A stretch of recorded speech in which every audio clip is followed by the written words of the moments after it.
This is On the Line, and I'm Eric Felton.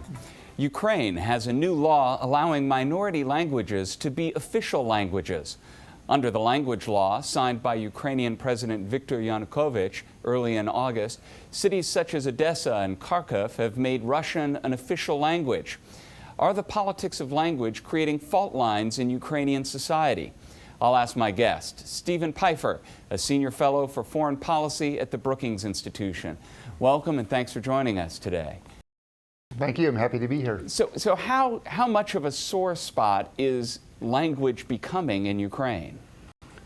Well, I think that's the worrisome part about this language law is over the last 20 years since Ukraine regained its independence, Ukrainians have been remarkably practical about language. So back in 1991, when Ukraine emerged from the wreckage of the Soviet Union, Ukraine didn't apply a language law. I mean, for example, in Latvia or Estonia, in order to have citizenship, you had to have a certain mastery of the Latvian and Estonian languages. In Ukraine, they just said, you're a citizen, and they tried to minimize language as an issue. The only times it's really arisen has been when it's come up in the context of a political campaign, and the Party of Regions, which is the party of President Yanukovych, chose to push this issue, and now they've pushed it through.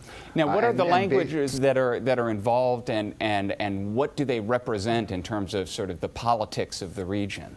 Sure.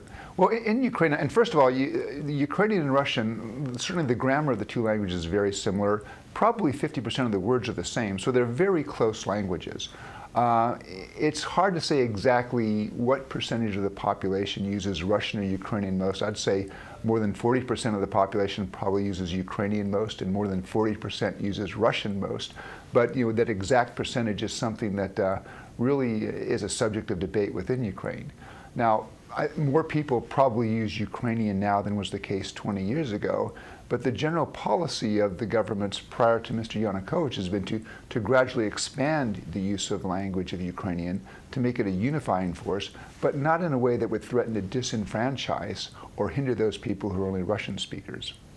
And is the dispute over language, is this something that is causing divisions in Ukraine, or is it a symptom of divisions in terms of people wanting to be closer to the West on the one hand, and others wanting to be closer to Russia on the other hand?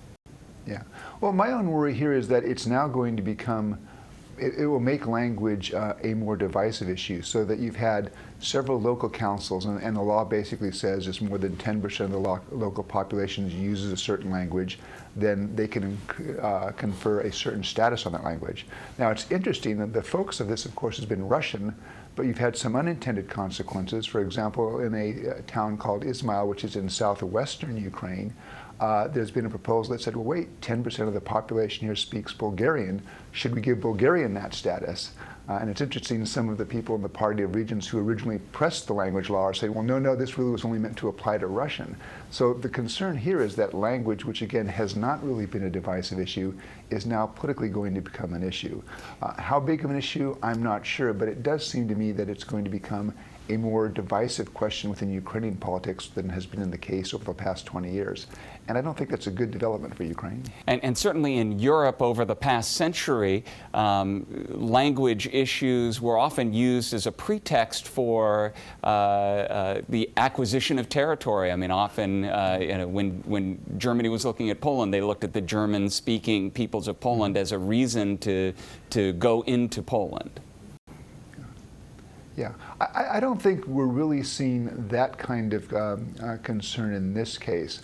I think really what the driver of this is that in October you're going to have parliamentary elections for the Ukrainian Rada, Ukraine's parliament, and the Party of Regions has been concerned over the last couple of years that for a variety of reasons they may not do so well in those elections.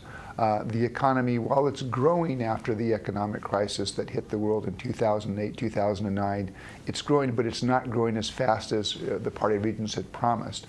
There are strong concerns about growing corruption within Ukraine, a lot of concerns about Ukraine's turn away from democracy. So I think the Party of Regions seized on the language issue to try to basically appeal to their base, which tends to be more in the eastern and southern parts of Ukraine, which is where Russian is more commonly spoken as a first language. So it was a political device basically to try to build the base when on other issues the party of allegiance sees that its appeal may not be as strong as it would like. And on a lot of those issues, are we going to see in Ukraine decisions having to be made about how far to move toward Russia, and what kinds of political decisions have to be made in terms of fighting, promoting democracy and other things that Europe has been demanding as part of Ukraine being integrated with Europe? Yeah. Well, I think there is that broader debate going on within Ukraine, and that really was a debate that was going on even before the Parliament took up consideration of this language bill several months ago. And the concern here is, where does Ukraine wish to be? I think there is fairly strong sentiment, and most polls show that a majority of Ukrainians would like to see Ukraine closer to and associated with the European Union.